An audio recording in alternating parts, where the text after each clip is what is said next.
ಅರಸರುಗಳ 2ನೆಯ ಗ್ರಂಥ ಅಧ್ಯಾಯ 14. ಇಸ್ರಾಯೇಲರ ಅರಸನಾದ ಯೆಹೋವಾಹಾಜನ ಮಗ ಯೋವಾಷನ ಆಳ್ವಿಕೆಯ 2ನೆಯ ವರ್ಷದಲ್ಲಿ ಜುದೆಯದ ಅರಸನಾದ ಯೆಹೋವಾಷನ ಮಗ ಅಮಚ್ಯ ಎಂಬುವನು ಅರಸನಾದನು. ಪಟ್ಟಕ್ಕೆ ಬಂದಾಗ ಇವನಿಗೆ 25 ವರ್ಷ ವಯಸ್ಸು. ಇವನು ಜೆರುಸಲೇಮಿನಲ್ಲಿ 29 ವರ್ಷ ಆಳಿದನು. ಜೆರುಸಲೇಮಿನವಳಾದ ಯೆಹೋವದೀನ್ ಎಂಬಾಕೆ ಇವನ ತಾಯಿ. ಇವನು ತನ್ನ ತಂದೆ ಯೆಹೋವಾಷನ ಸನ್ಮಾರ್ಗದಲ್ಲಿ ತಪ್ಪದೆ ನಡೆದು ಸರ್ವೇಶ್ವರನ ದೃಷ್ಟಿಯಲ್ಲಿ ಒಳ್ಳೆಯವನಾದನು. ಆದರೂ ತನ್ನ ಪೂರ್ವಜ ದಾವೀದನಷ್ಟು ಉತ್ತಮನಾಗಿರಲಿಲ್ಲ. ಇವನ ಕಾಲದಲ್ಲೂ ಪೂಜಾ ಸ್ಥಳಗಳು ಹಾಗೆಯೇ ಇದ್ದವು. ಜನರು ಅವುಗಳಲ್ಲಿ ಬಲಿಗಳನ್ನು ಧೂಪಗಳನ್ನು ಅರ್ಪಿಸುತ್ತಿದ್ದರು. ಇವನು ರಾಜ್ಯವನ್ನು ಭದ್ರಪಡಿಸಿಕೊಂಡ ಕೂಡಲೇ ತನ್ನ ತಂದೆಯನ್ನು ಕೊಂದ ಉದ್ಯೋಗಸ್ಥರಿಗೆ ಮರಣ ವಿಧಿಸಿದನು. ಆದರೆ ಮಕ್ಕಳು ಮಾಡಿದ ಪಾಪಕ್ಕೆ ತಂದೆಗಾಗಲಿ ತಂದೆ ಮಾಡಿದ ಪಾಪ ನಿಮಿತ್ತ ಮಕ್ಕಳಿಗಾಗಲಿ ಮರಣ ಶಿಕ್ಷೆಯಾಗಬಾರದು. ಪ್ರತಿಯೊಬ್ಬನೂ ತನ್ನ ಪಾಪಫಲವನ್ನು ತಾನೇ ಅನುಭವಿಸಬೇಕು ಎಂಬುದಾಗಿ ಮೋಶೆಯ ಧರ್ಮಶಾಸ್ತ್ರದಲ್ಲಿರುವ ಸರ್ವೇಶ್ವರನ ಆಜ್ಞೆಯನ್ನು ನೆನಪು ಮಾಡಿಕೊಂಡು ಅವರ ಮಕ್ಕಳನ್ನು ಕೊಲ್ಲಿಸಲಿಲ್ಲ. ಇದಲ್ಲದೆ ಉಪ್ಪಿನ ಕಣಿವೆಯಲ್ಲಿ ಎದೋಮ್ಯರ 10,000 ಮಂದಿ ಸೈನಿಕರನ್ನು ಸದೆಬಡೆದು ಅವರಿಂದ ಸೆಲಾ ದುರ್ಗವನ್ನು ಕಿತ್ತುಕೊಂಡು ಅದಕ್ಕೆ ಯೊಕ್ತೆಯೇಲ್ ಎಂಬ ಹೆಸರಿಟ್ಟನು.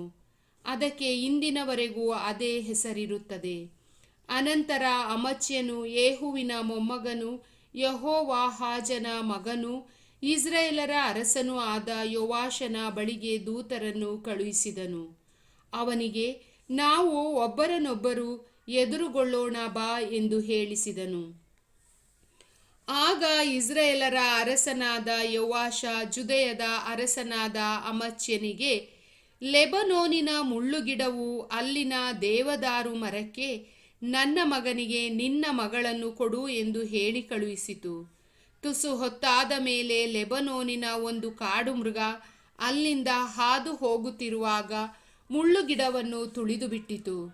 ನೀನು ಎದೋಮ್ಯರನ್ನು ಸೋಲಿಸಿದ್ದರಿಂದ ಬಹಳವಾಗಿ ಉಬ್ಬಿಕೊಂಡಿರುವೆ. ಆ ಕೀರ್ತಿ ಸಾಕೆಂದು ನೆನೆಸಿ ಸುಮ್ಮನೆ ಮನೆಯಲ್ಲೇ ಕುಳಿತುಕೋ. ನನ್ನನ್ನು ಕೆಣಕಿ ನಿನ್ನ ಮೇಲೆಯೂ ನಿನ್ನ ರಾಜ್ಯದ ಮೇಲೆಯೂ ಏಕೆ ಕೇಡನ್ನು ಬರಮಾಡಿಕೊಳ್ಳುವೆ ಎಂದು ಉತ್ತರ ಕೊಟ್ಟು ಕಳುಹಿಸಿದನು. ಅಮಚ್ಯನು ಅದನ್ನು ಲಕ್ಷಿಸಲಿಲ್ಲವಾದ್ದರಿಂದ ಇಸ್ರಾಯೇಲರ ಅರಸನಾದ ಯೋವಾಷನು ಯುದ್ಧಕ್ಕೆ ಹೊರಟನು. ಅವರು ಜುದೆಯ ಪ್ರಾಂತ್ಯದ ಬೆತ್ಷೆಮೆಷಿನಲ್ಲಿ ಒಬ್ಬರನ್ನೊಬ್ಬರು ಎದುರುಗೊಂಡರು. ಯಹೂದ್ಯರು ಇಸ್ರಾಯೇಲರಿಂದ ಸೋಲು ಸವಿದು ತಮ್ಮ ತಮ್ಮ ನಿವಾಸಗಳಿಗೆ ಓಡಿಹೋದರು. ಇಸ್ರಾಯೇಲರ ಅರಸ ಯೋವಾಷನು ಅಹಜ್ಯನ ಮೊಮ್ಮಗನು, ಯೋವಾಷನ ಮಗನು, ಜುದೆಯದ ಅರಸನೂ ಆದ ಅಮಚ್ಯನನ್ನು ಬೆತ್ಷೆಮೆಷಿನಲ್ಲಿ ಹಿಡಿದು ಅವನನ್ನು ಜೆರುಸಲೇಮಿಗೆ ಕರೆದುಕೊಂಡು ಬಂದು ಎಫ್ರಾಯಿಮ್ ಬಾಗಿಲಿಗೂ ಮೂಲೆಯ ಬಾಗಿಲಿಗೂ ಮಧ್ಯದಲ್ಲಿದ್ದ ಜೆರುಸಲೇಮಿನ 400 ಮೊಳ ಗೋಡೆಯನ್ನು ಕೆಡವಿಬಿಟ್ಟನು. ಇದಲ್ಲದೆ ಅವನು ಸರ್ವೇಶ್ವರನ ಆಲಯದ ಮತ್ತು ಅರಮನೆಯ ಭಂಡಾರಗಳಲ್ಲಿ ಸಿಕ್ಕಿದ ಎಲ್ಲ ಬೆಳ್ಳಿ ಬಂಗಾರವನ್ನು ಪಾತ್ರೆಗಳನ್ನೂ ತೆಗೆದುಕೊಂಡು ಕೆಲವರನ್ನು ಒತ್ತೆಯಾಳುಗಳಾಗಿ ಸೆರೆಹಿಡಿದು ಸಮಾರ್ಯಕ್ಕೆ ಹಿಂದಿರುಗಿದನು. ಯೋವಾಷನ ಉಳಿದ ಚರಿತ್ರೆ, ಅವನ ಶೂರ ಕೃತ್ಯಗಳ ಮತ್ತು ಜುದೆಯದ ರಾಜನಾದ ಅಮಚ್ಯನೊಡನೆ ನಡೆಸಿದ ಯುದ್ಧದ ವಿವರ ಇವು ಇಸ್ರಾಯೇಲ್ ರಾಜರ ಇತಿಹಾಸ ಎಂಬ ಗ್ರಂಥದಲ್ಲಿ ಬರೆದಿರುತ್ತವೆ. ಅವನು ನಿಧನನಾಗಿ ಪಿತೃಗಳ ಬಳಿ ಸೇರಲು ಅವನ ಶವವನ್ನು ಸಮಾರ್ಯದೊಳಗೆ ಇಸ್ರಾಯೇಲರ ರಾಜ್ಯ ಸ್ಮಶಾನ ಭೂಮಿಯಲ್ಲಿ ಸಮಾಧಿ ಮಾಡಿದರು. ಅವನಿಗೆ ಬದಲಾಗಿ ಅವನ ಮಗ ಯೆರೋಬಾಮನು ಅರಸನಾದನು.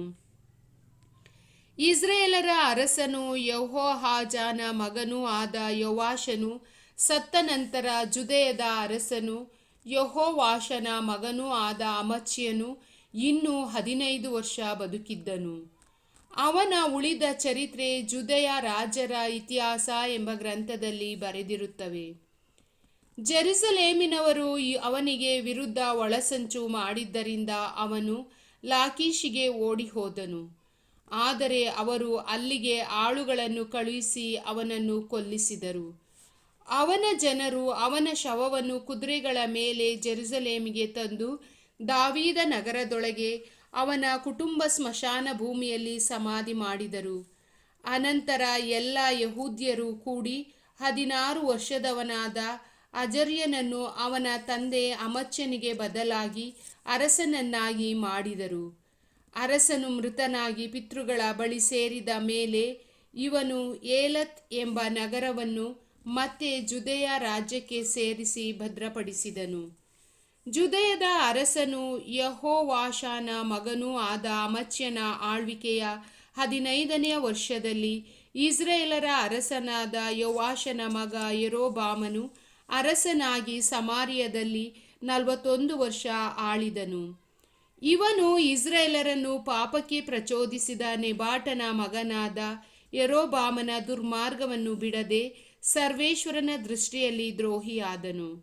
ಇಸ್ರಾಯೇಲ್ ದೇವರಾದ ಸರ್ವೇಶ್ವರ ತನ್ನ ಸೇವಕನು ಗತ್ ಹೆಫೆರಿನವನಾದ ಅಮಿತ್ರೆಯ ಮಗನೂ ಆದ ಯೋನ ಎಂಬ ಪ್ರವಾದಿಯ ಮುಖಾಂತರ ಮುಂತಿಳಿಸಿದಂತೆ ಹಮಾತಿನ ದಾರಿಯಿಂದ ಅರಬಾ ತಗ್ಗಿನ ಸಮುದ್ರವರೆಗಿದ್ದ ಇಸ್ರಾಯೇಲರ ಮೇರೆಯನ್ನು ತಿರುಗಿ ತೆಗೆದುಕೊಂಡವನು ಇವನೇ. ಇಸ್ರಾಯೇಲರು ಘೋರ ಕಷ್ಟವನ್ನು ಅನುಭವಿಸುತ್ತಿರುತ್ತಾರೆ. ಅವರಲ್ಲಿದ್ದ ಸ್ವತಂತ್ರರು ಪರತಂತ್ರರು ನಾಶವಾಗಿದ್ದಾರೆ. ಅವರನ್ನು ರಕ್ಷಿಸುವವನು ಒಬ್ಬನೂ ಇಲ್ಲ ಎಂಬುದನ್ನು ಸರ್ವೇಶ್ವರ ನೋಡಿದರು. ಆ ಜನರನ್ನು ಭೂಲೋಕದಿಂದ ನಿರ್ನಾಮ ಮಾಡುವುದಕ್ಕೆ ಮನಸ್ಸಿಲ್ಲದೆ ಯೋವಾಷನ ಮಗ ಯೆರೊಬಾಮನ ಮುಖಾಂತರ ಅವರನ್ನು ರಕ್ಷಿಸಿದರು. ಯೆರೊಬಾಮನ ಉಳಿದ ಚರಿತ್ರೆ, ಅವನು ಯುದ್ಧದಲ್ಲಿ ನಡೆಸಿದ ಶೂರ ಕಾರ್ಯ ಮತ್ತು ಮೊದಲು ಯಹೂದ್ಯರ ಸ್ವಾಧೀನದಲ್ಲಿದ್ದ ದಮಸ್ಕಸ, ಹಮಾತ್ ಎಂಬ ಪಟ್ಟಣಗಳು ಅವನಿಂದ ಇಸ್ರೇಲ್ ರಾಜ್ಯಕ್ಕೆ ವಶವಾದ ವಿವರ ಇವೆಲ್ಲವೂ ಇಸ್ರೇಲ್ ರಾಜರ ಇತಿಹಾಸ ಎಂಬ ಗ್ರಂಥದಲ್ಲಿ ಬರೆದಿರುತ್ತವೆ.